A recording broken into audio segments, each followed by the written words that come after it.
sort of make an agreement with myself. I would call it a non-compete agreement.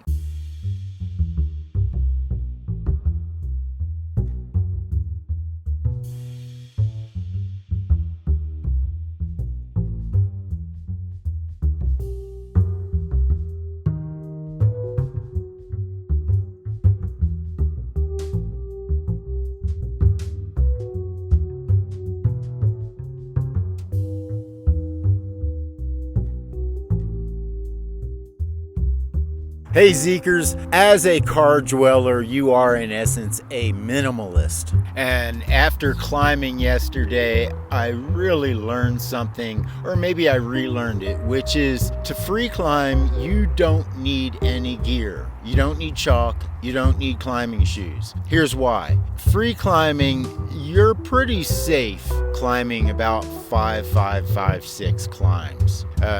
That's a climbing grading system. All right, this is how grading systems work. Like it's a 5.1, 5.2, a 5.3, most people could walk up, you don't need your hands. 5.4, 5.5. Once you get to 5.6, you're probably going to have to start using your hands. It's no longer sort of a steep walk up. And 5.7, of course, now you're starting to get into the territory where you would probably want some climbing shoes and perhaps some chalk.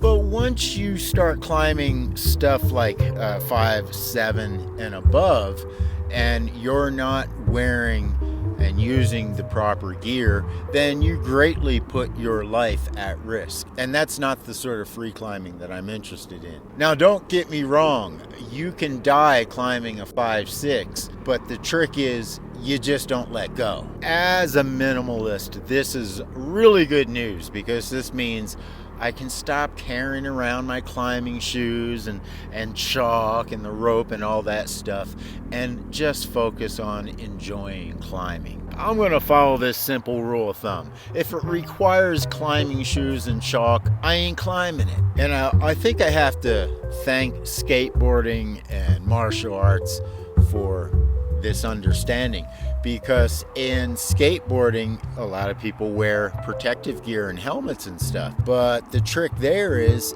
if you can't do the trick without falling and hurting yourself, don't do that trick. And in martial arts, I used to train often on the cement and do a lot of grappling and groundwork on the cement with no protective gear, of course, and again with the same purpose in mind that you got to keep it real. Now again, this is just coming from a minimalist that still wants to do stuff, so I'm not knocking the gear. What I am saying is that there's a whole world of stuff that you can do with very little to no gear, and you only really need the gear when you start getting competitive. So I think as a minimalist nomad, I have to sort of make an agreement with myself. I would call it a non-compete agreement with myself. You know, and if you enjoy competing and pushing yourself beyond your limits, that's okay too. However, I would add this. You can still push yourself beyond your limits